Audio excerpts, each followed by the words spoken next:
See, I think Putin will settle for the devastation of Ukraine. I think he could claim that as a victory. The utter devastation of the Ukraine, because it stays out of Western hands.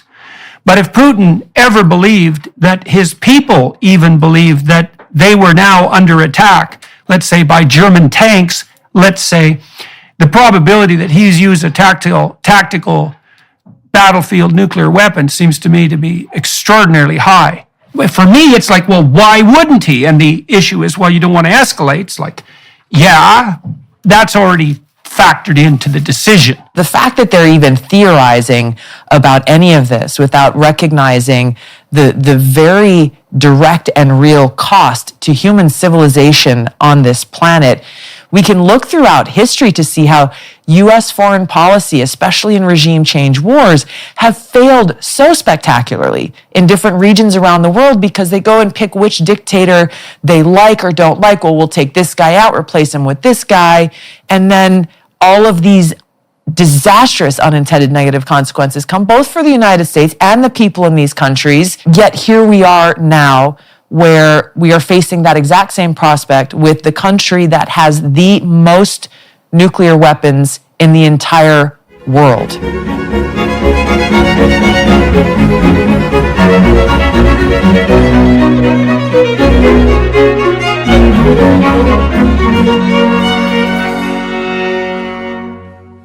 Hello, everyone. I'm here today with Tulsi Gabbard, an American politician, commentator, and a lieutenant colonel in the U.S. Army Reserves. She served as the U.S. representative for Hawaii's 2nd Congressional District across 4 terms from 2013 until 2021. She was the first female combat veteran to run for president, as well as the first Hindu member of Congress and the first Samoan American voting member. Both during and after her terms in office, Gabbard has been a formidable voice in the political space, leaning right of center, despite her Democrat origins, with continued appearances on Fox News, while retaining more progressive views on topics such as drug legalization. She is the host of her own program, The Tulsi Gabbard Show, where she continues to speak on relevant issues with the following axiom firmly in mind: country before party. Thank you very much for agreeing to talk to me today. I'm looking forward to this conversation. I thought maybe we'd start by talking about your experience, your history with the Democrats. If you could just walk us through that. I mean, you had a stellar rise within the confines of the party, and then a certain amount of friction. And maybe you could just walk us through that. You were elected very, very young. Yes. And so maybe we could start with that. And could you just tell the story of being involved with the Democrats?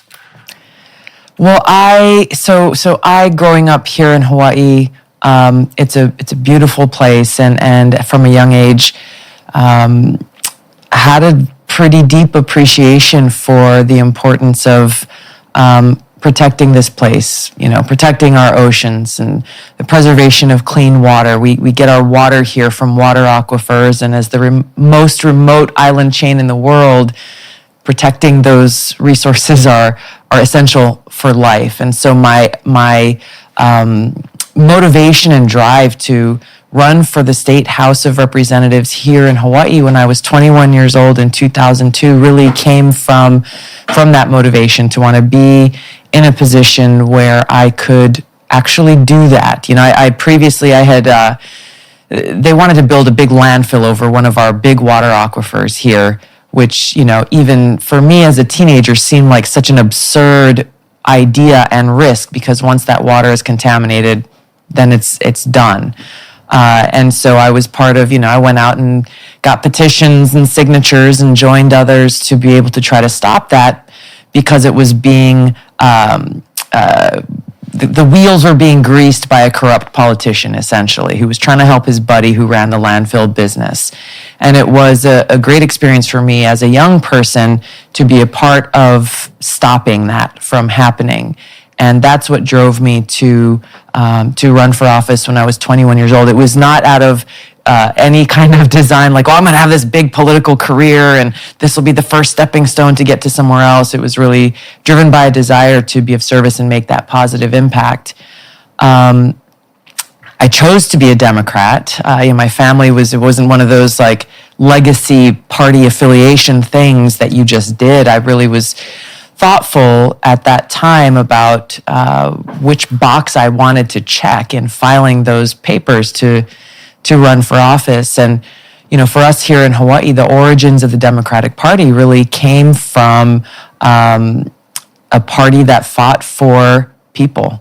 Kind of a more populist perspective. We had plantation workers who were being absolutely abused and taken advantage of by the huge landowners here in the state that was essentially being run by elite wealthy Republicans at the time. And it was a Democratic Party that fought for those who didn't have a voice. It was a Democratic Party that celebrated civil liberties, that celebrated freedom and individual thought, this big tent party that really was rooted in kind of those traditional liberal JFK-esque ideals. And it was a party that had many voices that spoke out for peace. And so all of these different things really drew me to the Democratic Party as a party that would fight for the voices of the people. In Canada, we have a socialist tradition, the New Democratic Party, and I worked for them when I was a kid.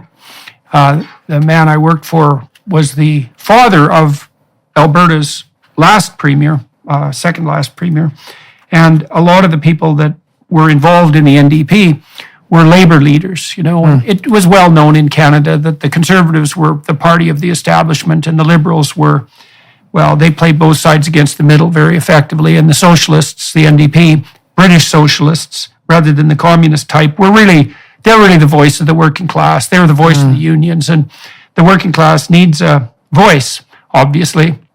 And I think, the NDP did provide that to some degree in Canada, and the Democrats historically did provide that. That seemed to go pretty damn sideways with Clinton. Yeah. And I think it looked to me, from an outsider's point of view, and I was rather appalled by this, that the Democrats had decided to sacrifice their traditional base, the working class, the committed working class, for something approximating the politics of division and this, whatever this new narrative is of oppression and victimization. And I don't think that worked out very well either, as far as I could tell, because my sense of the Clinton-Trump debacle was that it wasn't so much that Trump won, although he certainly did. It was definitely the case that Clinton lost. Yes. And I think she did that by sacrificing the interests of the working class. Trump just vacuumed that up in no time flat, masterfully, I thought. He seemed to have that ability to communicate with working class people, interestingly enough, and they trusted him. At least they trusted him in comparison to Clinton. Yes. So you were interested in the Democrats because of that working class voice tradition.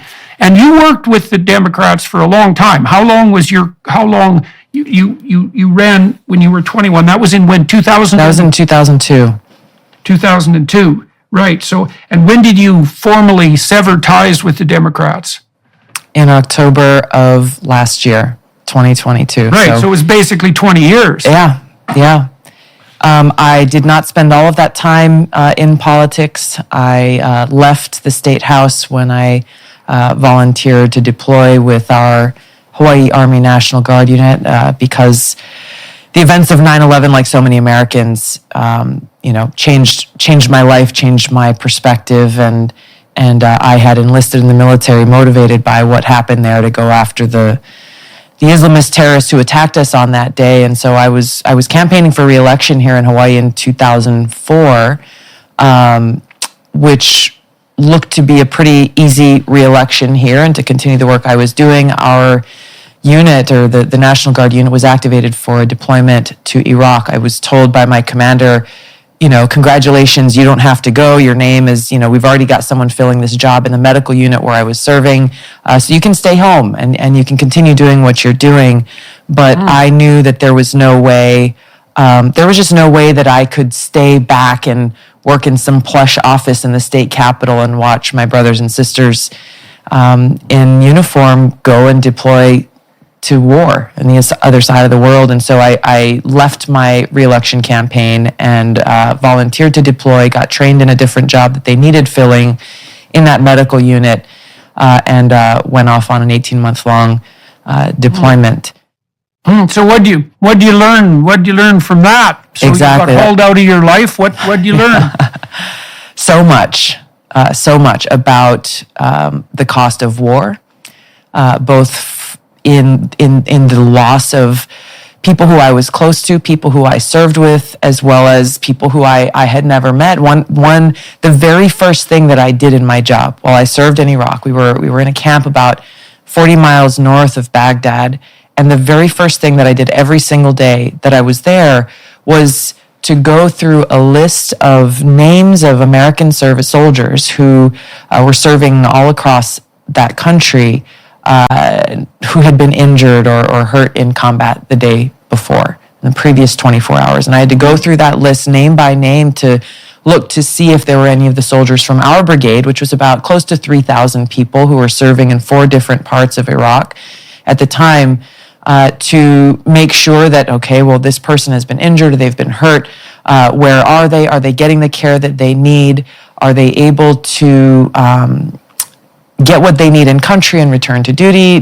Do they need to be evacuated quickly? And basically make sure that they had what they need, whether they were staying in country. We eventually got them back home to their families if they had to leave. But every single day being confronted with the high human cost of war that is just so often not discussed or talked about in the headlines, or even thought about by politicians, even if they might give lip service to it. And also, therefore, coming from, serving in the State House, and even some of our local politicians in Hawaii, they would come out and visit the troops, get the photo op, be on the ground for maybe 24, 48 hours, and then go back and say all of these things as though they knew it was happening. And just the hypocrisy of the politicians in Washington that voted for that war in Iraq, but really without any care for the consequences of that decision, or even thinking through, what are we actually doing here? Is it serving the interests of the American people? Is it? Yeah, well, what were you doing there as far as you're concerned? You've had lots of time to think about it now, and you were actually there. And so... Well, for our unit, so our specific unit there was there to go after different terrorist elements. This was kind of where Al-Qaeda was growing stronger, and obviously the rise of ISIS would occur a little later after we left. But we had a number of different infantry units that were going around in different areas and trying to seek out those insurgents that were attacking Americans. And that was the specific mission that we had. I was served in a medical unit, and so we were providing care primarily for our American troops, but also going out and trying to help provide care for local Iraqis in the area where we were. I visited Abu Ghraib prison. This was after the scandal occurred, but I visited the hospital at Abu Ghraib prison and was struck there about the medical care that was being provided there to the prisoners, which was exactly the same kind of care that we were providing to injured service members who were also in the country. But it was seeing past kind of the day-to-day tasks there in the being exposed literally on the front lines to the war profiteering and the military-industrial complex, the monopoly of KBR Halliburton making an immeasurable amount of money off of this war. Again, I was there for all of 2005 in Iraq, and that was in the early days. And you look at what has happened since over the ensuing decades in Iraq and Afghanistan. And again, my exposure in Hawaii as a state legislator was very limited when it comes to foreign policy. There wasn't, a lot that I knew, but being there, experiencing it, and at a basic level, understanding government spending and taxpayer dollars and how are we using it, the accountability, and going and talking to these, they labeled them third country nationals. They would import in from places like Nepal and the Philippines and Sri Lanka, pay them pennies, essentially, compared to how much they were charging the federal government to do things like, okay, well, we're going to cook food for the troops every day. And, I started asking, well, how, if I walk into the chow hall tent or building or whatever and get a bowl of cereal and a banana for breakfast, how much is KBR Halliburton charging the U.S. federal government for that? And it was some outrageous price. In 2005, it was like $40 per service member per meal. They served 4 meals a day. And then we made friends with these people from the Philippines and Nepal and Sri Lanka who were working there. After I was like, how much are you getting paid? Oh, $500 a month. Right. $500. So that actually answers one of the questions I wanted to bring up later. I guess you've answered it in 2 ways, is that one of the reasons I have a certain sympathy for people like Bernie Sanders and more recently for people like both Russell Brand and Joe Rogan is because there's a necessary voice on the left that targets something like corporate government, media collusion at the highest levels, yes. right? The construction of these gigantic, tentacled, multilateral organizations that engage in regulatory capture and then turn into, let's say, what Eisenhower warned everybody about in relationship to the military-industrial complex. And there's a necessary voice on the left that I don't think precisely should be striving against capitalism per se. I think that's the big mistake, but should be striving against fascist corporate government collusion. And we should all be striving against that, that's for sure. And it'd be nice to get that straightened out. But you did, I think, answer some of my question about why, I was going to ask you later about why you supported Bernie Sanders, but we'll get back to that. So yeah, I'd like to talk about that later. Yeah, okay. So hey, I got a question for you also. Now, I'm curious about how your views developed and what they are now about the issue of women in combat.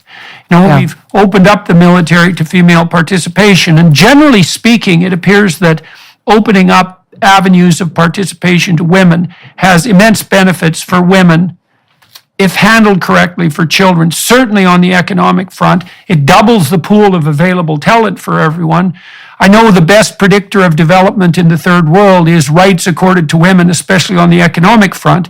So that all looks like a good thing. But then, I have my skepticism about the practical and ethical utility of placing women on the front lines, for example, in battle positions. And there's obviously a huge disparity in physical strength. And probably an innate aggression, and that could go one way or another because it isn't completely obvious that the most aggressive soldiers are the best, even though that might seem self-evident. Now you've been there. So what did you conclude about the integration of women into the armed forces? What's good about that, and what's not good about it? Assuming there is anything not good about it. My position on this, and this is based on my experience, is that we should have the best people for the job, whatever that job may be, the people who are best equipped, who are best trained, who have the capabilities, both, mental, emotional, and physical. And that women on their face, simply for their gender, should not be disqualified from various jobs simply because of that.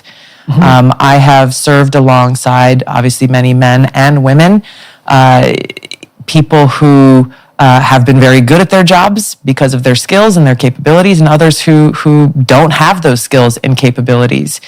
And so whether those jobs are serving as an infantry soldier or an artillery soldier, whether you're serving in a combat unit or a support unit, what I want, both as a soldier, who I want to be serving alongside, but also I think when you look at this from a policy perspective, what we should want as a country is we need the best people who are best equipped to do the job. Not all women are best equipped to serve in a combat unit. Not all men are best equipped to serve in a combat unit. Yeah. So there should not be an arbitrary standard simply based on gender, but rather set the standard. And if you meet the standard, whether you're a man or a woman, then you want the job, go get it. I don't believe so it's pure merit-based evaluation. Correct. As far as you're concerned. Correct. I guess that brings up two problems, I suppose. One is that there are physical standards set for jobs like firefighter and policeman and obviously military practitioner, soldier, and those standards, especially in elite units, are extremely high. I mean, they're high enough so most men can't manage them at all. And because of the difference, especially in upper body strength, women have a lot of stamina, but difference in upper body strength really differentiates men from women. If the physical standards are set high enough to exclude, say, 95% of men, they're going to exclude virtually all women. And then the question comes up, well, should you keep the standards? And obviously some level of physical prowess is necessary, but if the standard is 100% exclusionary on the sex front, then it raises the question of whether the standard itself is sexist, let's say, in a counterproductive manner. And so, sure. Thoughts about that? I think the question is what is the basis for the standard? I know that there are some standards that have been set traditionally, and in the military, well, this is an elite unit, so the standards must be exclusionary, so we only get the most elite people. But are those standards simply based on a concept of elitism, I guess, in this context, or are they set based on the conditions that soldiers serving in that particular unit will be likely to face? Are they based on the reality of the requirements of the job? And so if we're in a situation, and there are jobs, both in the military, as you mentioned, first responders and others, if those standards are set on a realistic assessment of what this job will require, and it turns out that, hey, 1 out of 100 women who apply actually qualifies, then so be it. Whatever, if there are a greater number of men who qualify, then so be it. If we have people who get these jobs who cannot do the job, then it's pointless, and it puts themselves and it puts the entire unit and mission at risk in doing so. Despite the U.S. blowing through the $31.4 trillion debt ceiling last month, the White House still refuses to reduce spending. Our national leadership has buried their heads in the sand, but you don't have to. Call the experts at Birch Gold today and start diversifying into gold. For over 5,000 years, gold has withstood inflation, geopolitical turmoil, and stock market crashes. With help from the experts at Birch Gold, you can own gold in a tax-sheltered retirement account. Birch Gold makes it easy to convert an IRA or 401k into an IRA in precious metals. Just text Jordan to 989898 to claim your free info kit on gold, and then talk to one of their precious metal specialists.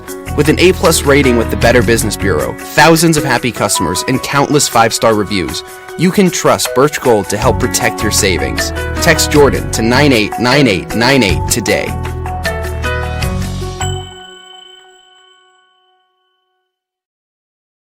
Well, there's a measurement science that's been devoted to this for a long time, and there are actually guidelines for psychologists who do assessment, let's say, in relationship to a particular job. Some of those are enshrined in appropriate law, and then the notion is, first of all, that you have to do a job analysis, which is, okay, what is it that the people who are doing this job, who are good at it, spend the bulk of their time doing? Sure. And you can measure that, although that's not easy. For example, it's not that easy to measure the performance of a middle manager, for example, in a corporation, because the outcomes are difficult to specify.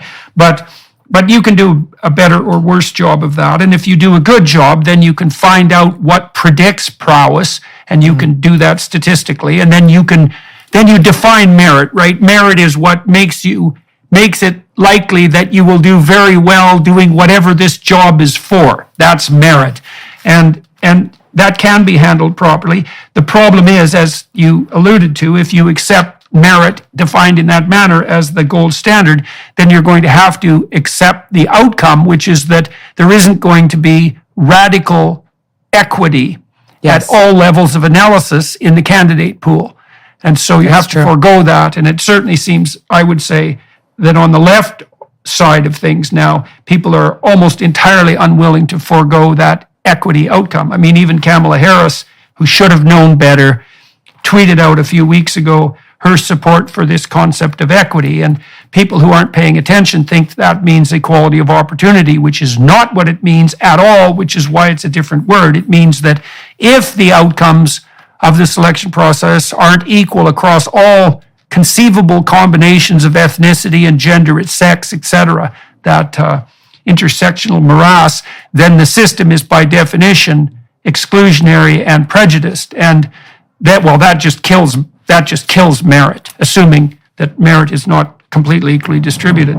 Now, one other question on the female front. So one of the things that's disturbed my conscience with regards to women on the front lines is that there's always the possibility that you'll fall into the hands of the enemy. And it wasn't very much fun for, let's say, British and American prisoners of war in Nazi camps in World War II, although there were some Geneva Convention arrangements that were still in place. But I can't imagine what it would be like to be a frontline woman who fell into enemy hands. I mean, that's a level of absolute bloody catastrophic hell that I think that we should be very, very cautious about exposing anyone to. And so I have a proclivity to think that women are differentially susceptible to exploitation on the captured enemy front. And I don't know exactly, given credence to what you say about making sure we have the most qualified people, maybe you can ask people to face their death.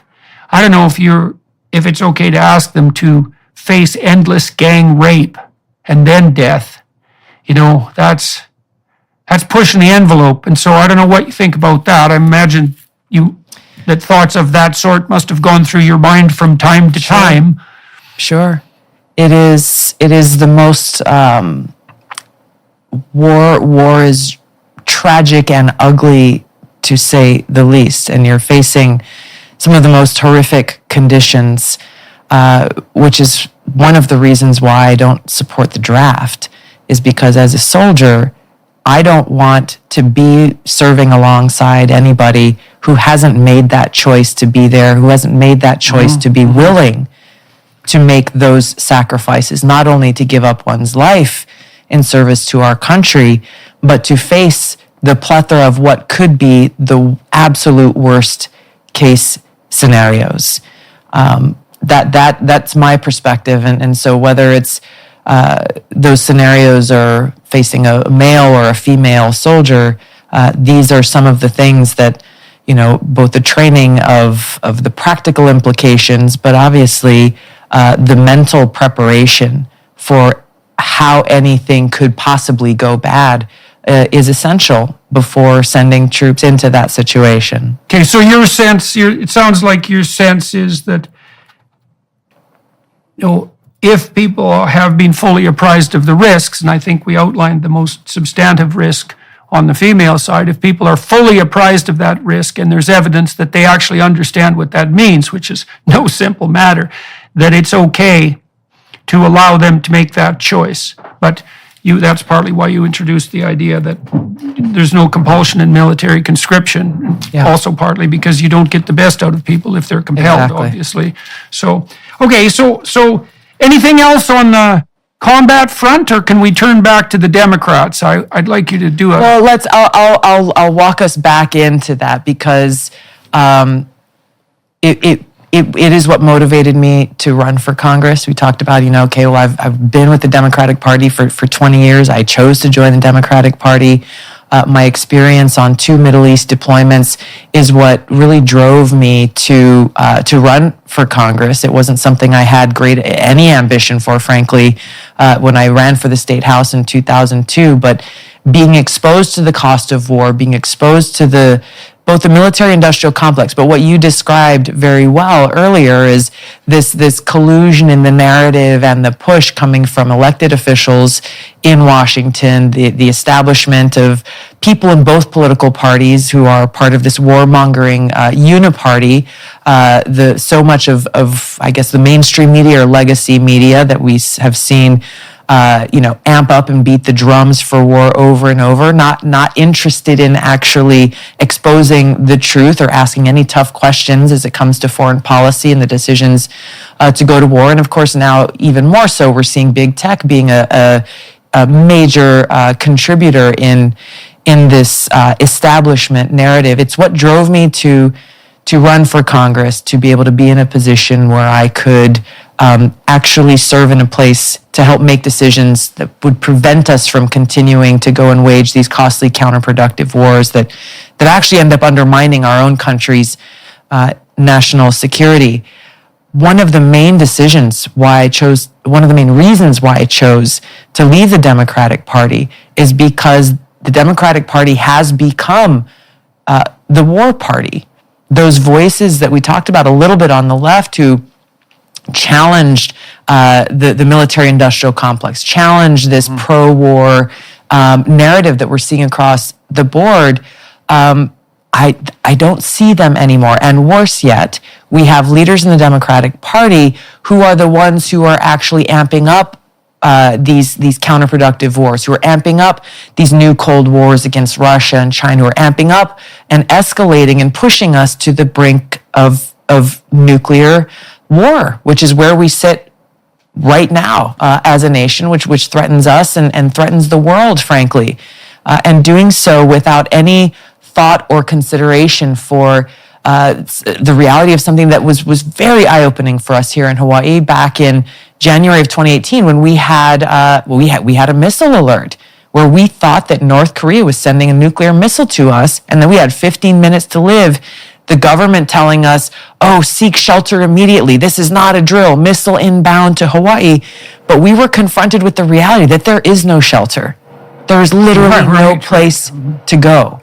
And so not only have our leaders failed us in the sense of getting us to this point where that is now a reality that every single one of us lives with right now, but also they tell us, oh, seek shelter, get inside, stay inside. There is no shelter.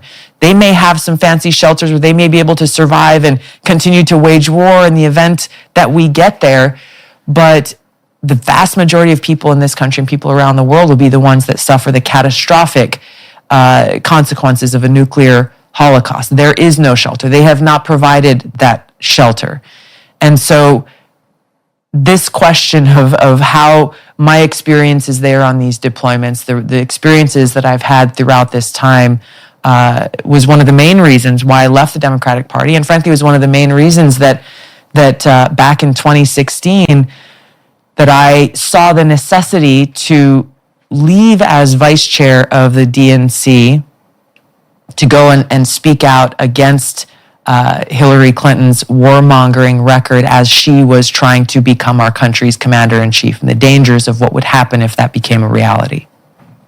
Okay, so it was primarily a consequence of concerns about the military-industrial complex. Okay, let's segue for a minute then.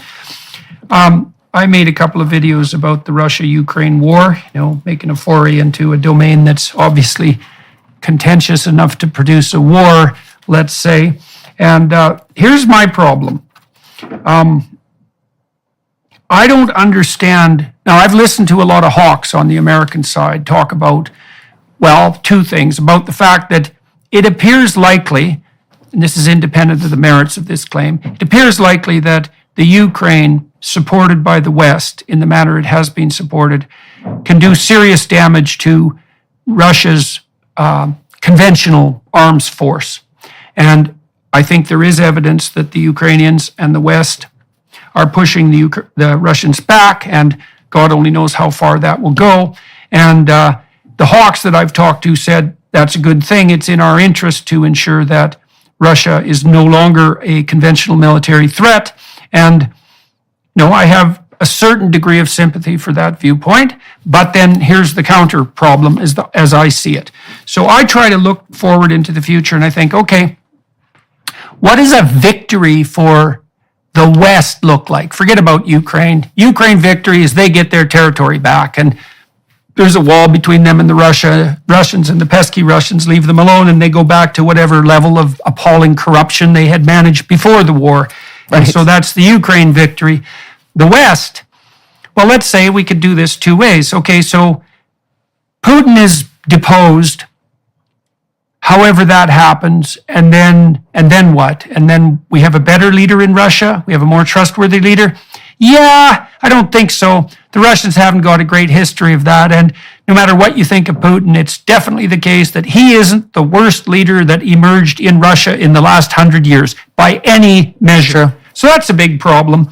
And then I think, instead of Putin being replaced by someone who could be better, but probably won't be, we'll have a Russia that's really fragmented and that, the country in some ways collapses. And that's a really bad idea because there's a lot of nuclear bombs there. And if you get the fragmentation of that power structure into multiple chieftains, let's say, and a few of them emerge armed with nuclear bombs, then we have a major problem on our hands. And that seems to me to be a highly likely outcome. And then if we weaken Russia severely and permanently, then we have the problem of a severely and permanently weakened Russia. And that's a big problem because they produce a lot of fertilizer, and the Europeans happen to be dependent on them for a lot of their energy needs. So that doesn't look very wise. And then we have the absolute bloody catastrophic probability that if Putin starts to lose in any serious way, and so starts to believe that Russian territorial integrity is threatened, however he defines that he has an immense array of unbelievably powerful next generation weapons at his disposal. And why the hell wouldn't he use them? And yes. So let's walk through that. I mean, imagine the West wins. Okay, what does that mean?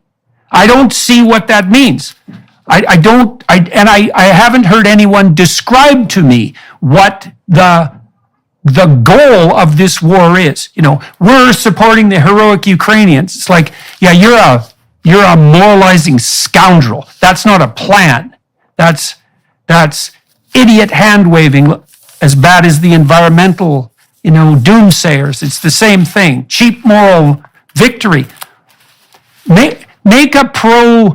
Can you make a pro and then a cautionary war case in relationship to the Russia and Ukraine? What's in America's true interests as far as you're concerned? Well, this is exactly, you have very clearly laid out not only the problem with how this President Biden and frankly, Democrat and Republican leaders in Congress who are applauding and pushing for and escalating this war is how short-sighted they are.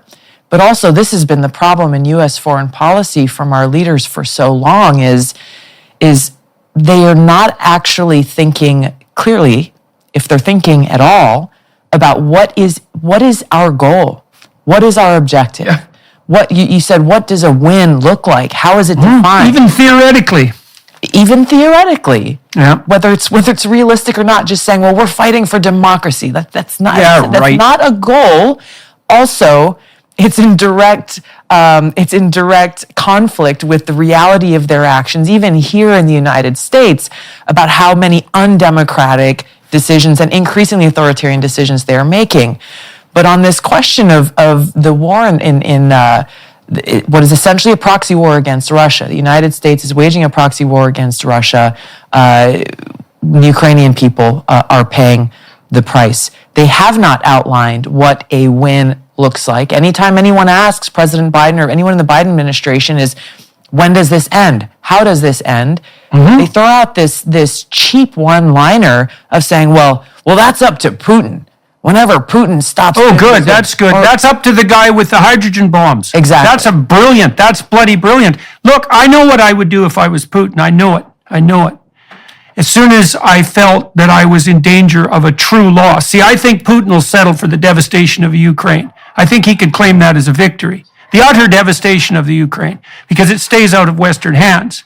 Mm-hmm. But if Putin ever believed that his people even believed that they were now under attack, let's say by German tanks, let's say, the probability that he's used a tactical battlefield nuclear weapon seems to me to be extraordinarily high. It's like, well... It is. For me, it's like, well, why wouldn't he? And the issue is, well, you don't want to escalate. It's like, yeah, that's already factored into the decision. So there is this theory, I don't know if you've heard it before, of escalate to de-escalate. And so the response from the U.S. government is always, well, we don't think he'll resort to that, or we don't think that we're not sure. I even hear people say, well, we're not even sure that his nuclear weapons are that great, or will really work in the way that we think could cause major damage. But the fact that they're even theorizing about any of this without recognizing the very direct and real cost to human civilization on this planet is exactly the problem. They're living in some fantasy land that it's hard to connect. It's hard to connect with because it's not based in the reality of the situation you're facing. And you have laid it out very clearly of the different possible outcomes. We've heard President Biden say and others in the Department of Defense, well, we got to get rid of that guy, Putin. But not actually. For what? For who? For who? For who? And to what end? To what is the alternative? They have no idea who will step up or what kind of Russia will exist in the aftermath of that.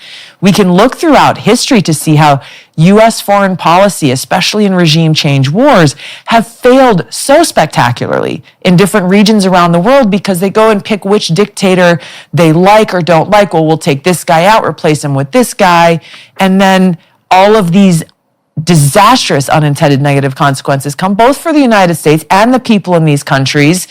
And yet here we are now where we are facing that exact same prospect with the country that has the most nuclear weapons in the entire world. Right, so look at what happened when after the Germans went into France in World War I and wreaked havoc in that idiot war, World War I. Their entire industrial machine was devastated. They had a period of hyperinflation.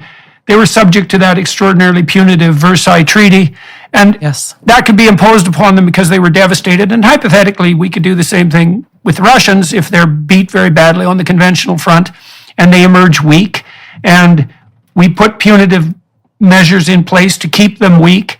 And then we might remember just exactly what happened to Germany as a consequence of the Versailles Treaty, because they didn't stay weak for long. And, you know, maybe the Russian nuclear weapons are no better than anything else the Soviets built, but that doesn't mean a few of them won't go off. And it's really not going to take that many, because after all, they are nuclear weapons. And so even one that doesn't work that well is going to be a lot more spectacular than anything that happened in 1945 in Hiroshima. We can be absolutely certain of that. So again, you know, the mystery is, fair enough, man, we want victory. Okay, no problem. What's the victory? Have you ever read the fine print that appears when you start browsing in incognito mode? It says that your activity might still be visible to your employer, your school, or your internet service provider. To actually stop people from monitoring your online activity, you need ExpressVPN. Think about all the times you've used Wi-Fi at a coffee shop, hotel, or even a friend's house. Without ExpressVPN, every site you visit can be logged by the admin of that network. That's still true even when you're in incognito mode. ExpressVPN is an app that encrypts all of your network data and reroutes it through a network of secure servers so that your private online activity stays private. ExpressVPN works on all your devices and is super easy to use. The app has one button, you tap it to connect, and your browsing activity is secure. Stop letting strangers invade your online privacy by visiting expressvpn.com/Jordan.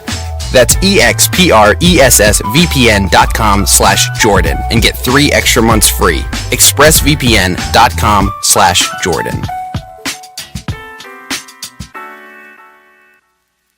One of the common responses that you hear from both people in the White House, from politicians in Washington, both when talking specifically about Russia, but you hear this very often whenever they see there's a bad actor on the world stage. Well, the United States needs to take action to punish them, to send them a message, and whether this is through economic warfare or kinetic or tactical, warfare, direct. Whether indirect or direct, this is a line that they have. Well, we have to punish them. We have to punish them. And so they're making decisions about, well, we got to make life hard for them, punish them in whatever means that we can, but not actually thinking about within the context that they should be, which is for us in this country, what action should we take that is in the best interest for the well-being of the American people and our country and our national security and our freedom? And who's the them? That's the other thing. So, well, Exactly. we need to punish the Russians. It's like, well, who exactly are you talking about here? Right. Are you talking about the elites that are in control? Are you talking about the whole damn population? For how long? And as you already pointed out, to what end? To what end? So to what end? To what end is all this? And well, we touched on that a little bit. You can't help but, and this is where I suppose I turn into a leftist in some real sense, at least in relationship to what you might describe as a stance against gigantism. It's like, to what end? Well, how about military industrial profits that are staggering? How about that end? And if there's no other end in sight, and I'm not particularly skeptical about capitalism except in its gigantism forms, it's like if there's no other end being outlined, well, I'm going to go with profit as the motive, because if you have a better theory, man, lay it out. But I don't see anything. And given that it was Eisenhower who knew what he was talking about, having been Supreme Commander of the Allied Forces, Yes. when he warned about the military-industrial complex being the biggest threat we faced back in, about 1959, that was something to take seriously, and it's something to take seriously again. Yes. So what, do you have any sense, and have you talked to anybody who, as far as you're concerned, has some reasonable vision about what actually might be done in a sensible manner on the Russia-Ukraine front? Well, the reasonable people who are rooted in reality and not fantasy understand that the only way to bring about an end to this war is through diplomatic means of bringing together the different stakeholders and actually coming to an understanding, whether it's through the form of a treaty or whatever that agreement may look like, where no one is going to walk away happy, but there is a reasonable approach to being able to find that agreement. You'll hear from the Biden administration anytime this is brought up, well, Zelensky and Ukraine have to be the ones to drive this. They're the ones who have to set the terms and everything else. The only way that they're able to continue doing what they're doing is through the means that the United States, largely the United States, but also some other countries in Europe, are providing them with the weapons and the money and the ability to do so. So the United States has, President Biden. We could definitely stop lying about. We could definitely stop lying about the fact that this is Ukraine. Yeah, exactly. Nobody with any sense at all believes that. I mean, we're in a proxy war for sure, and we have been from the beginning, and so we might as well be crystal clear about that. Exactly. So Trump popped up the other day, as he has a proclivity to do, and he said, "If I was president, I'd stop this war in 24 hours." And that's typical Trump overstatement, I would say, but it is the case that the war emerged on Biden's watch and not Trump's watch, and that's not nothing. And so, what do you make of that? What do you make of Trump? When we diagnose the Democrats a bit, let's turn to the Republicans. Only Trump knows what Trump would be doing in this situation. But as we're talking about a diplomatic end to this war, something that should have happened a very long time ago, something the Biden administration has been blocking, categorically blocking even efforts between Russian and Ukrainian officials on their own who are trying to come together. It's been the United States that has been blocking them, telling Ukraine, no, leave the table, don't negotiate. How have they been blocking?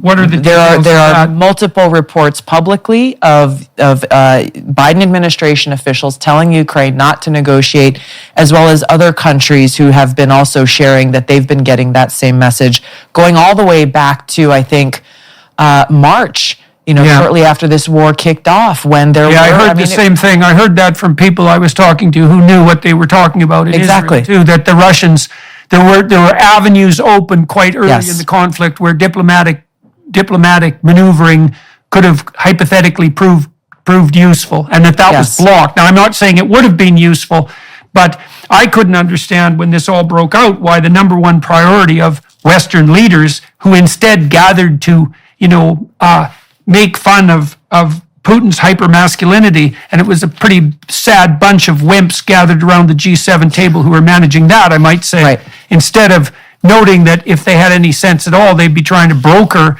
something like an intelligent arrangement so that we didn't face the likely possibility of being dragged by our shirt sleeve into the maw of the military-industrial complex and end up all torn to shreds as a consequence, which I think is the most likely outcome of what's happening now. Because what I know something about World War I and World War II, and the other wars we've been in since, is that what tends to happen is you get pulled in one stupid step at a time, especially if you're also turning a blind eye to the chicanery of your wealthy friends who are profiting like mad on the war front. And so people always, I think they said, when World War I started, it was like, the troops will be home for Christmas. It's like, guess that didn't happen. And then it's many, many years later, and it's not like that didn't happen in Vietnam or Iraq or Afghanistan. Exactly. This will be over soon. It's like, Yes. yeah, I don't think so. That isn't how Yes. these things work. No. And who walked away? Who walked away with the most profits in the war in Afghanistan alone? Major defense contractors. What does the Department of Defense have to say about the money that was spent there? They can't even account for the Right. vast majority of money that was spent there. What can we say? Yeah, we're as a talking country? billions of dollars, billions or hundreds of billions of dollars. Yes, It's hundreds of staggering. billions of It's dollars. trillions, if I remember correctly. Overall, what was some- spent? Yes, trillions Yes, of dollars well, were and- spent on that war. Spent trillions and of dollars were unaccounted made. for. Exactly. Spent and unaccounted for. Right. So Yep. that's pretty damn convenient for whoever Trillions those of trillions of profits for dollars went these to. for the military-industrial complex, and Yeah. then you have these defense contractors again saying publicly, war is good for business. Yeah. Period. Well, Full there's stop. no doubt about that. Exactly. If you're not on the front line, because your bank account isn't that useful to you when you're dead. But if someone else is dead, and the consequence of that is that your bank account is accruing profits quite nicely, well, that's all well and good, especially if you're a psychopathic narcissist and it's all about you. And That's right. And so. And there's no shortage of that going around at the highest echelons of what would you call it, fascist collusion. And we're seeing that pretty much everywhere. Yeah. So, okay, so let's turn to the Republicans. Okay. We've had our shot at the warmongering Democrats, let's say. Although I think we'll return to their problems, but let's look at the Republican side. Now, you're sitting as an independent at the moment. That's correct. Yes. I've got that right. Yes, good. And so you're not aligned with the Republicans or the Democrats, which either makes you extremely hard to get along with and someone no one likes, or right, because that's a possibility. Yeah. Or you're in a neutral position in some sense at the moment with a lot of experience on the Democrat front, right? A lot of detailed experience. And so what do you think's good about the Republicans, and what do you think they're lacking? Well, I think there are a number of Republicans who are a part of this permanent Washington establishment, that whether we're talking about the issue of war and peace, or we're talking about the crony capitalism. I'm not against capitalism either, but you look at the crony capitalism of industries like big pharma, or the so-called healthcare industry that really doesn't care about people's actual health and well-being. You could go kind of across the board of what is wrong with the corruption in permanent Washington, where politicians are essentially paid off and therefore working for the interests of these industries rather than the interests of the people that they've been elected to serve. And there are both Republicans and Democrats who are not only entrenched in this, but who are in those positions because of this system. And it is what is That's broken. outright fascism by definition, right? Yeah. Because the definition of fascism is essentially corporate government collusion at the highest levels. Right. And so, the deep state that everyone is paranoid about, and for good reason, is essentially a collusionist fascist regime. And Yes. increasingly an international collusionist fascist regime. And when people say crony capitalism, it's a weak phrase for what's essentially a fascist enterprise. Right. So, and as you said, there are people in the Democrat Party and in the Republicans who are pulled into that web of collusion, and it's easy for that to happen too, because It is. You well, get sucked into the system quickly, and you think, well, this is just Yeah. the way it works. And so if I want to Yeah. do anything in Washington, if I want to get anywhere, even people who I know who came in, I got elected with, best of intentions, it is very quickly inculcated, like within the first few days of being there, that this is the way the world works, buddy. And if you want to get anywhere, to be able to do what you came here to do, well, this is the game and the rules you've got to play by. And then very quickly, before you know it, those good intentions that you came up with are lost, and you are no longer serving the interests of the people. You have become a puppet of those who are the puppet masters. Well, you are a in this neophyte when you world. first enter the ring, even once you're elected. I mean, in terms of the constituents you represent, you're sort of at a pinnacle, but as a newbie in Washington, you're They're lost. freshmen. They're literally called freshmen. You get elected, Exactly, and you are right. a freshman class. And you've got no knowledge, and you've got no allies, and then there's also going to be the part of you that wants to hang out with the cool kids. Exactly. And so, right, absolutely. And some of that's actually just humility, is that because you don't have any allies or friends and you do need to know how the system operates. And so that's a big problem. So what did you have to be grounded in principles. You have to go there and be grounded in your principles and your mission and your purpose. Which was not just to go and get along and be around this interesting group of people and get the fancy title, though that is some people's purpose. But in order to be truly effective there, you have to go there and be very grounded in your principles and purpose so that you don't then become the puppet for these other powerful interests. And that frankly is exactly what I went through. Is when I got to Washington, I was lauded as oh my gosh, she's a rising star. The headlines, she's a rising star of the Democratic Party, and checking all the different boxes of all the things that they look for, the labels that they look for. She's a woman of color, she's a veteran, she's this and she's that.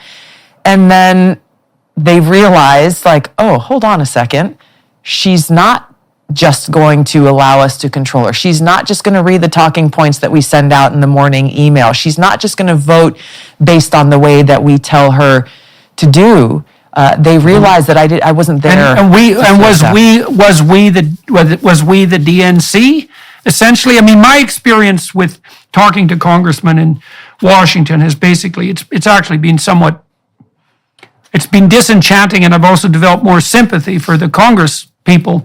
Because while they have hard jobs, it isn't obvious that anyone sensible would ever take that job, even though it's necessary that they do. Well, the new congressmen, they spend 20 to 30 hours a week fundraising. They can't do that in their offices. They have to rent another office, and they spend all their time on their phone. So they're basically glorified televangelists or telemarketers. 40% of them don't live in Washington and sleep in their offices, so there's no community there. They have to run for re-election every 2 years, which means that not only are they, in a job that's very difficult as newbies, but it's a very unstable job. They've destabilized their families by doing so. It's hard for them to move their spouse to Washington. And then, and this I think is especially true on the Democrat side, but it's also true on the Republican side, they're facing constant pressure from the powers that be, who are very entrenched, to do nothing but raise money for the damn party, even though they waste almost all of that, and to toe the bloody party line. And of course, you have to have a certain amount of party discipline or you don't have a party. So anyways, so what real temptations did you face? And, how did that warp you? Because there's no way you get through this without a certain degree of warping. And how did you, and to what degree were you successful in resisting that, and why did you manage it? So let's start with that. What were the major temptations facing you when you first went to Washington? Well, like I said, within the first few days of arriving there, before even being sworn in as a member of Congress, there was a bifurcation. We had 84 people who were elected to Congress in 2012, new members of Congress. I believe 50, if the numbers are right, I think there were 50 Democrats and 34 Republicans. And so for the first week that we were there in what they call freshman orientation, we were going through different policy briefings with people presenting on, a whole host of the issues that we face, and people presenting from different sides, different perspectives. And we all went through that together. And then after that, it was, okay, Democrats, you're going to go here. Republicans, you're going to go there. And that's where two things happened. Number one is the partisan direction coming to members of Congress, basically preaching, in a nutshell, it is party first. You will do what is best for the party first, rather than thinking about, well, what's in the best interest of my constituents, or what about if I disagree with the party and this is a decision that I want to make. You will make your decisions based on what's best for the party. If you have an idea to introduce a bill, best not to go work with someone from the other party, because that'll make them look good. It'll make it harder for us to beat them in the next election. Yeah. So not about how do we solve problems, not about how do we be effective in serving our constituents, all about the party power, keeping power, getting it back. Those are the two things. And both of us got those same messages from our respective political party leaders. Mm-hmm. Part and parcel of that was exactly what you talked about. There was a PowerPoint slide that was put up. I remember it very distinctly because it was so shocking about, here's what your day will look like. and how many hours of the day, morning, noon, and night, will be spent either at fundraisers with lobbyists representing different industries, or, as you said, on the phone, off-site, making calls to those lobbyists to try to get more of them to come and give you money at the next day's fundraisers, breakfast, lunch, and dinner. And as I was looking at this slide, it was split up hour by hour. Here's what your days will look like if you're doing your job. 16-hour days. Exactly. And how the vast majority of a single day was not spent studying issues that you would have to tackle in committee or, working on legislation that you're going to introduce. The vast majority of hours of that day would be spent fundraising from lobbyists representing special interests. And that's the expectation. To get on certain committees that you want to get on, you've got to give the party a certain amount of money and all of these different things. And that's the frustration that the American people have with our politics right now. And obviously it's been going on for a long time, is we know this. We can see through their results that they don't actually care about making decisions that are in the best interest of the people, or actually solving these problems. It's being reactive, and ultimately when it comes down to it, when you hear what they are saying, for example, like, prescription drug prices are flying through the roof and people can't afford insulin, diabetics can't afford insulin, and seniors can't afford the medicine that they need. But when you actually look at the results, even though politicians complain about it, there's not a regulation of big pharma that would actually seek to start solving some of these problems in the ways that people need help. And that's just one example of many. We'll be back in one moment. First, we wanted to give you a sneak peek at Jordan's new documentary, Logos and Literacy. I was very much struck by how the translation of the biblical writings jump-started the development of literacy across the entire world. Illiteracy was the norm. The pastor's home was the first school, and every morning it would begin with singing. The Christian faith is a singing religion. Probably 80% of scripture memorization today exists only because of what is sung. This is amazing. Here we have a Gutenberg Bible printed on the press of Johann Gutenberg. Science and religion are opposing forces in the world, but historically that has not been the case. Now the book is available to everyone. From Shakespeare to modern education and medicine and science to civilization itself. It is the most influential book in all of history, and hopefully people can walk away with at least a sense of that.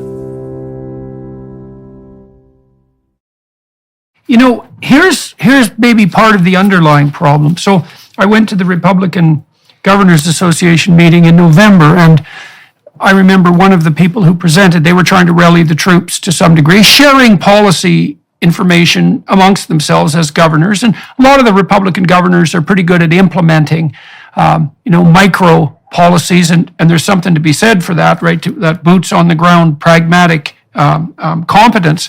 They weren't very good at putting forward a vision, and they weren't really very good at even rallying the fundraisers, with a rousing call to action. And I think that's a problem on the Republican side. But one of the presentations was extremely interesting to me as someone interested in measurement, because the person got up and talked about how effective the Republicans had been in certain jurisdictions, in certain key elections, in outspending the Democrats on the advertising front. And I thought three things at the same time. The first thing I thought is, there is almost no evidence that election spending has any effect whatsoever on the outcome of the election. It's a marginal effect at most. And it's so marginal that political scientists have been debating for 20 years about whether or not election spending helps at all, whether you're an incumbent or a challenger. And so the fact that, so that's a big problem. It's like, it is not obvious that what you're paying for works. That's a big problem. Second, why in the world did we ever assume that the right metric for electoral competence in running a campaign is how much money you spend? No one in their right mind thinks that the right measure for doing a bathroom renovation properly is the fact that it cost $1 million when it could have cost $10,000. Sure. That's just preposterous. So it's a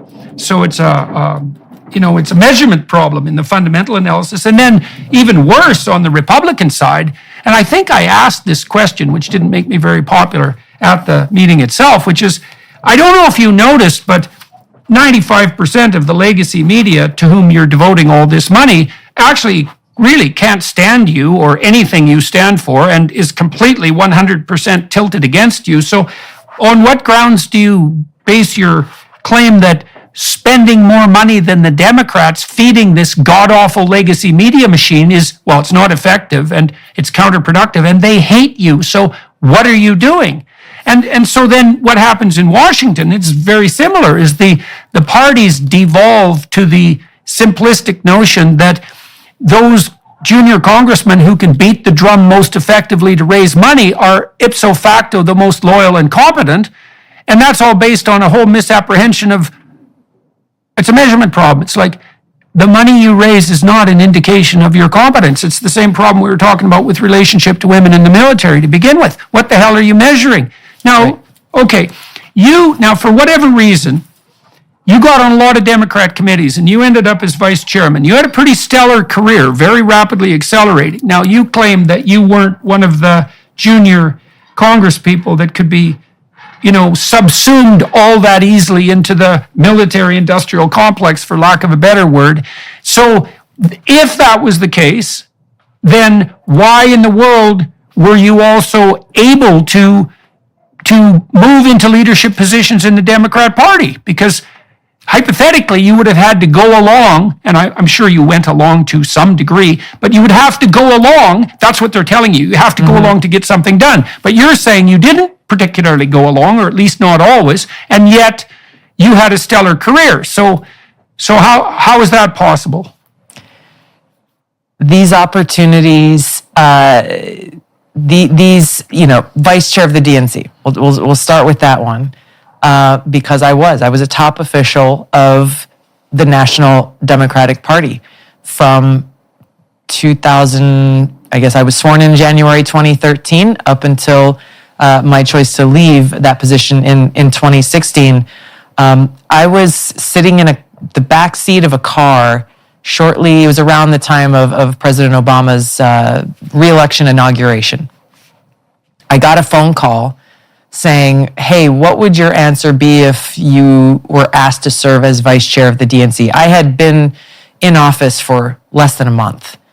And my response to this person who called me was, I don't know. What is a vice chair of the DNC? What do they do? What would the expectations be? What would, what kinds of things would I be able to do? Is this just a by name thing, or would I actually be able to do something? I didn't have any idea what that was. But I was offered that position, and I thought, well, hey, I agreed to do it because I thought maybe this is an opportunity for me able to bring some and affect some change within the Democratic National Party. So a lot of these different things came to me without me seeking them out at all. Why? Because of what I talked about. They, excuse me, they saw the superficial, and they thought, well, this is somebody who we can, if I did go along, I can imagine, I think it would be a safe assumption to say that they would have continued to push me up to the highest levels if I had been someone that they thought I was, that I would just go along and I could tell the story that they wanted to tell and say the things that they wanted me to say. And so when they asked me to be vice chair of the DNC, I had been in office less than a month. And who's they? Who's the they that are asking? It is, the Democratic leadership in Congress, Democratic leadership within the DNC. And also I got a lot of media coverage that I didn't have a press secretary, I didn't have a publicist, I didn't seek any of this stuff out, but I kept getting calls. Hey, we want you on our show. We want to feature you in this magazine. We want to do this. We want to do that. Right. And I questioned it a little bit, but ultimately I was like, hey, look, this is an opportunity for me to be able to reach out to people and say what I want to say and get across what I want to get across. So I took advantage of those opportunities. Right. Well, you checked the identity boxes. Exactly. I presume that they thought that they were hoping that you might be. Well, I want to get back to this issue of they, too. My experience with organizations and activists, for that matter, is that the they turns out to be a very small number of people who are Yes. very well connected, who are continually maneuvering. And Yes. sometimes that's a consequence of their unbelievable competence, and sometimes it's a consequence of their unbelievable capacity to manipulate and capitalize on narcissism. And that's probably a problem in politics and entertainment and media more than anywhere else for obvious reasons. And I don't want to paint everyone with the same brush, because that's foolish. But they that are looking at you and thinking, well, we can certainly use someone with an image like hers for us, and that's not all cynical, by the way. Who are the people who are making those decisions as far as you're concerned? If we go back, say, well, when you were asked to serve as vice chairman, who is making those decisions? Well, I mean, obviously Nancy Pelosi is one of them. Debbie Wasserman Schultz was the head of the DNC at the time. There were people in the Obama administration. There are people who were not elected officials, and within the DNC, I'm sure there were probably political donors as well who had a part of that. But we'll start with Nancy Pelosi. I had won my primary election here in Hawaii in August of 2012. And that in Hawaii is a very strong Democratic state. That was essentially the election. I did have a Republican opponent and still had to go and win the general election, but it was a safe assumption that I was going to, I had de facto already won the election. And within a few weeks of winning that election, I had gotten a call from Nancy Pelosi saying, would you like to come and speak during prime time at the Democratic National Convention that was going to happen shortly after that? This was in Charlotte, North Carolina in 2012. Someone who had not even yet been elected to Congress for the first time being invited to speak Must in have been prime shocking. time. It was. I was surprised. I was very I bet. surprised. The topic she was asking me to talk about is one that is obviously near and dear to my heart, to talk about veterans. And so I said, yes, of course, I will do that. I went there and I spoke and I did interviews with just about every media channel that was out there.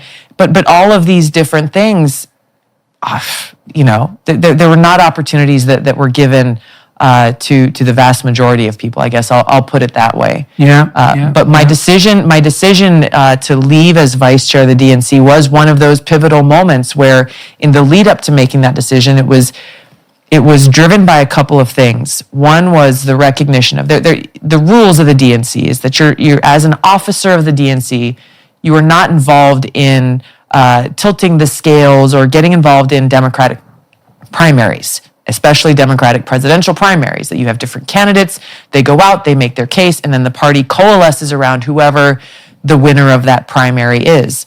Well, in the lead up to that 2016 primary election, I started to see very quickly that the decisions that were being made, not in consultation with us as vice chairs of the DNC, but unilaterally by Debbie Wasserman Schultz, who was the chair, who was very close with Hillary Clinton, were made to give an advantage to Hillary Clinton. For example, limiting the number of debates where she would have to face Bernie Sanders, putting them at times where, I think there was one that was scheduled during like the Super Bowl or something like that, when nobody was going to be watching or paying attention to a presidential debate. There were newly implemented rules that said any Democratic presidential candidate that participates in a debate that is not sanctioned by the DNC will be banned from participating in any future DNC debate.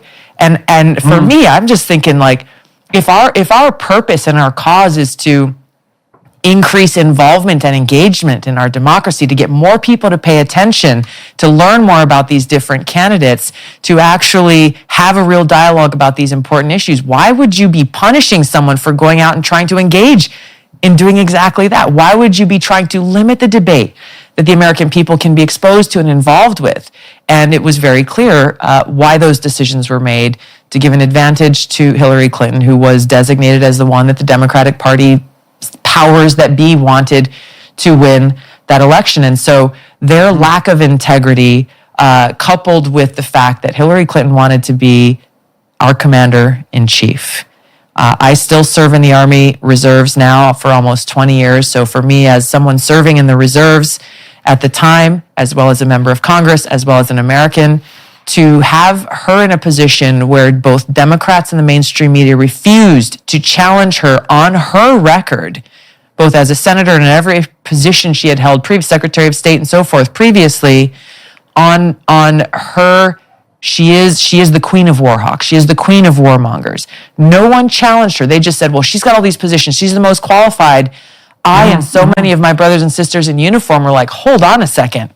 You need to ask her and hold her to account for the disastrous consequences for the decisions that she has made, the wars that she has advocated for, the things that she has done that has not only undermined our national security, but come at great cost to the men and women who volunteer to serve this country. Why do you think, okay, two questions on the Hillary front. I mean, one of the reasons she terrified me, I suppose, is that it was pretty damn obvious that she's been aiming at the presidency for 50 years. Sure. And that's a long time, right? And you've got to ask yourself, what is driving someone who's that committed to that goal? Like, and the goal is clearly the presidency. It's not what could be done with the presidency. And it's not like she was dragged in kicking and screaming by people who were overwhelmingly impressed by her prowess and who, enjoined upon her for moral reasons to consider a career in government. It's like, no. She's been laser focused on being the first female president of the United States for God only knows how long. And so that's concerning to me. But then that doesn't answer the next or address the next mystery, which is, well, given that she's a Democrat and given that the Democrats should in principle be somewhat skeptical, let's say, of fascist collusion between corporation and government and a little bit skeptical on the military industrial side, why do you think that her record indicates that she's such a hawk on the military front? Like, is that a compensation? Is she attempting this is a cheap, psychological interpretation. It could easily be wrong. Is she trying to look tough on the foreign policy front to mitigate against any criticism of the fact that she might not be capable of that? Or what's going on? Why is she doing that? I don't think that's such a cheap analysis or assumption to make, because that is a reality, and that is one of my fears, not only about her, but also about some others who have been in those types of position. You look at someone like Kamala Harris, for example. She's a breath away from the presidency, and I have lost track of how many conversations. Feeble breath, unfortunately. Yes, exactly, which is incredibly concerning. I have lost track of how many American service members I have spoken with who are absolutely terrified about the prospect of a President Harris. For that reason, she's proven. You mean facing off against someone like Vladimir Putin, for example? Wouldn't that be lovely? Kamala Harris versus Vladimir Putin. Oh, yeah. Or anyone, but somebody like her who is weak, who lacks understanding in foreign policy, who feels the need to prove herself, to prove her strength, to stand up with the big boys and look tough, and somehow believe that, well, hey, the best way to do that is to go drop some bombs somewhere and start a war. This is a terrifying prospect for someone, and you see this, yes, with some women who feel like they have to go and look tough, but that only happens if they're not actually internally strong individuals themselves. But we also see this with some of the male leaders in this country. We saw how people react, again, like in the media and media and politics, how they react when we go to war. We saw how Nancy Pelosi and Brian Williams and others declared Donald Trump. This is the first time he seems presidential, when he decided to go and launch some rockets and missiles against Syria. People who hated him, people who could not stand him and were obsessed with trying to destroy President Trump. All of a sudden, he goes and launches some bombs, and they're all over the television saying, well, finally, he's acting like a president. Give me a break. Right. This is the problem with the lack of leadership that we have, and how you started this question asking about how is it that the Democratic Party, that should be the party that is at a minimum skeptical and cynical about the military-industrial complex and going out and starting new wars and regime change and all of this stuff, well, they have become party to it, part and parcel of it, and have become that machine that benefits from all of this. And so they can't. It would be self-defeating for them to now exercise skepticism or challenge. And this, I want to jump back to a question you asked earlier we didn't get to finish, which was, what are some of the positive things that I'm seeing in the Republican Party right now? We see, at a minimum, there are dissenting voices within the Republican Party, for example, on the issue of this proxy war against Russia. There are not enough to be able to make a legislative change at this point. I hope that changes. But there are a growing number of Republicans who are saying no, expressing a lot of the concerns that we are. And from a Republican Party perspective, there's I'm not aware of any punitive measures being taken against those members. So even though they are not part of the establishment in the Republican Party, there is that room for dissent. There is, and I've experienced this myself, there's that room for open conversation and dialogue. Whether you agree or disagree, there's a growing movement of concern about, these wars, and a movement for peace and a responsible foreign policy. Whereas the Democratic Party has moved in the opposite direction, where you are not allowed to ask questions. You are not allowed to challenge their narrative or their position. You are not allowed to hold a dissenting view, because if you do, then they will seek to destroy you and cancel you and smear you, and take away your voice. And it's really sad and unfortunate, because there's nothing more undemocratic than that. Right. Well, look, I would love to continue talking to you on the YouTube platform, but I know you have a hard out in about half an hour, and I would have really liked to have talked to you some more about Trump. But we should do this again. We should do this again, and we'll find a time that's appropriate and do it again. But wonderful. I would just ask you one final question on this. Sure. In this episode. Then for everyone watching and listening, I'm going to continue talking to Tulsi Gabbard on Daily Wire Plus platform. I'm going to do a little bit more biographical interrogation, let's say, and that'll be available for those of you who want to go over to the Daily Wire Plus side of the world, let's say. And but maybe we could close with this.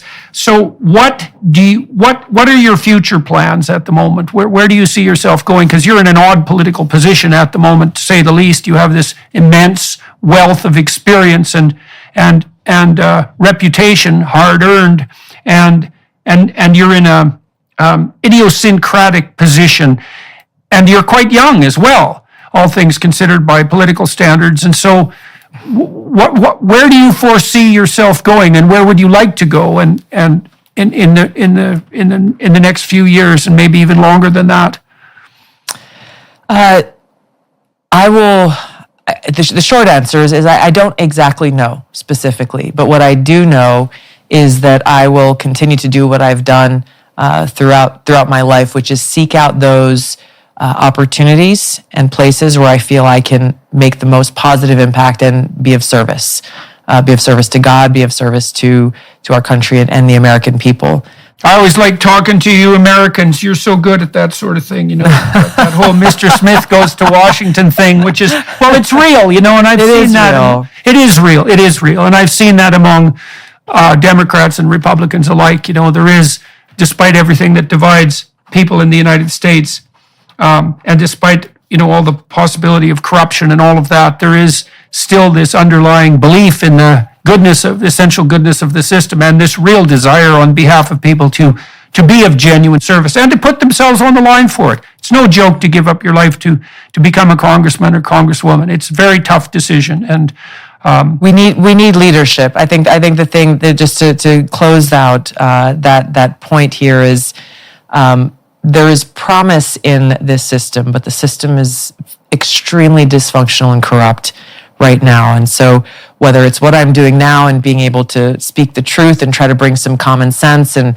reality and sanity to the insanity that we are going through in this country, that is threatening our constitutional rights, that is threatening our own democracy, I will continue to seek ways to help lead that change, to get us back to the kind of country that our founders envisioned for us.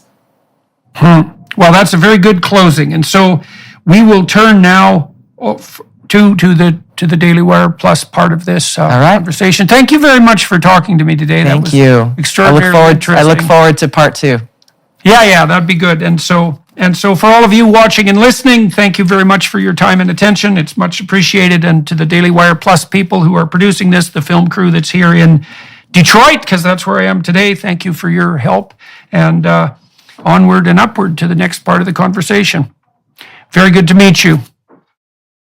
Hello, everyone. I would encourage you to continue listening to my conversation with my guest on dailywireplus.com.